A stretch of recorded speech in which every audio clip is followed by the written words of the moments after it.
All right. I want to tell y'all about another freshers. I hope I'm not.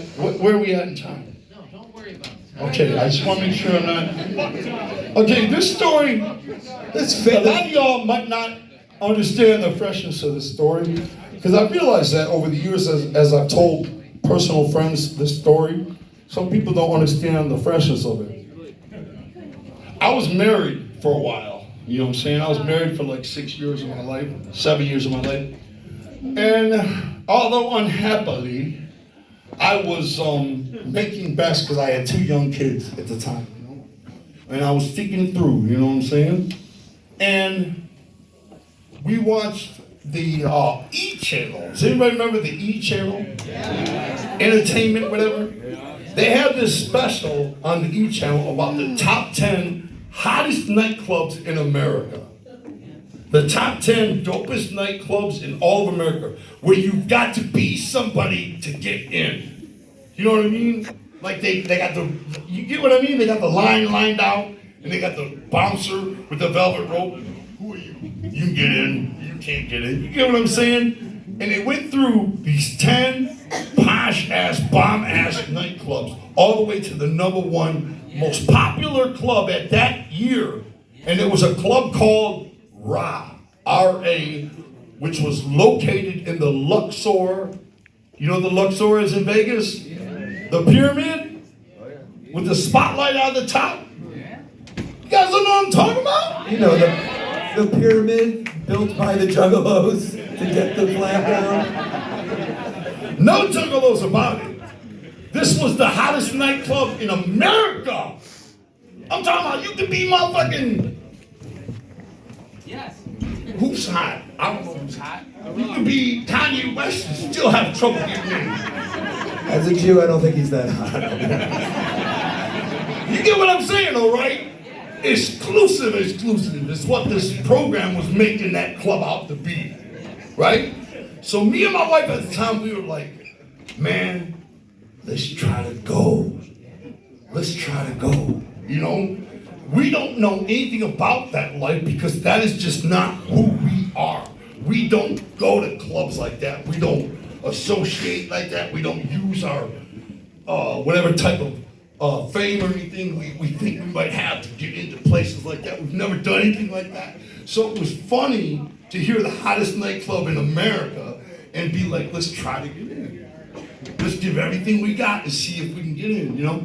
So at the time, there was these jeans called Iceberg, and they were like the hottest jeans you could get, you know? And it was like $500 a pair of jeans. So I got the Iceberg jeans and Iceberg jean jacket, and I got the shoes, and I believe she got like the Iceberg dress on. We were looking fresh with the Iceberg Coat Cabana. And we went to Vegas, caught a flight to Vegas, to the RA nightclub, and there we were at the Luxor, and we saw the line. The line went all the way through the entire casino. The line to the club just never ended. It just went forever. And so there we were looking at this endless line, and we were like, now what? You know what I'm saying? She was like, go up there, tell them who you are. And I was like, what the fuck? What do you mean tell them who I am? They get stole out if I tell them who I am. She was like, just go, try it. What the fuck you come here for? Go try, you know? So I was like so afraid to tell this guy who the fuck we are, because we're the most hated band in the world, you know? I was terrified.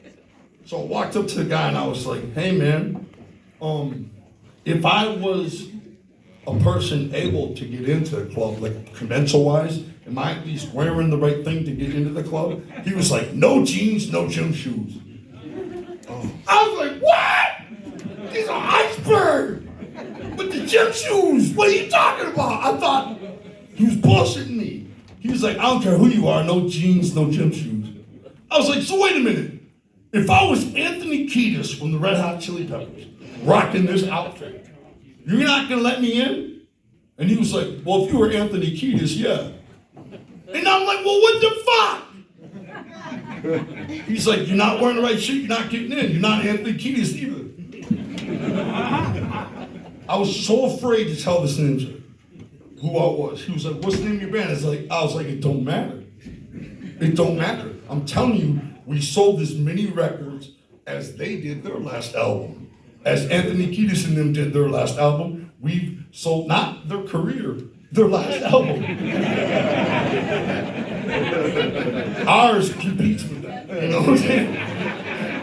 Yes, their last album was a flop, but ours can hang with it. And they were just like, depends on who you are. And I was like, it don't matter. I was so ashamed to tell them who I was.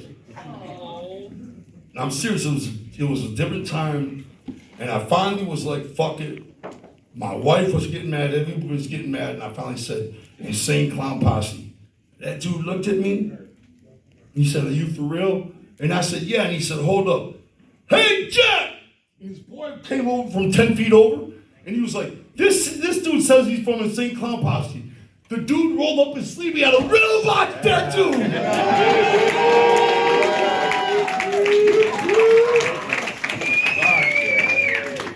The hottest club in America! There was a juggalo working the door. I love that story so much. One of my favorite stories of life.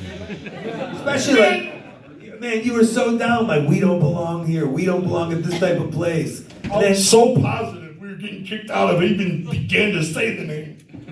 And the dude brought us in there, the ice bar. The bar was all ice. You know what I'm saying? The bar was made of ice and shit. It was so, I've never seen a bar made of ice. It was so dope. Juggalos be everywhere, man. That's my point. Hell yeah. Hell yeah. Yes.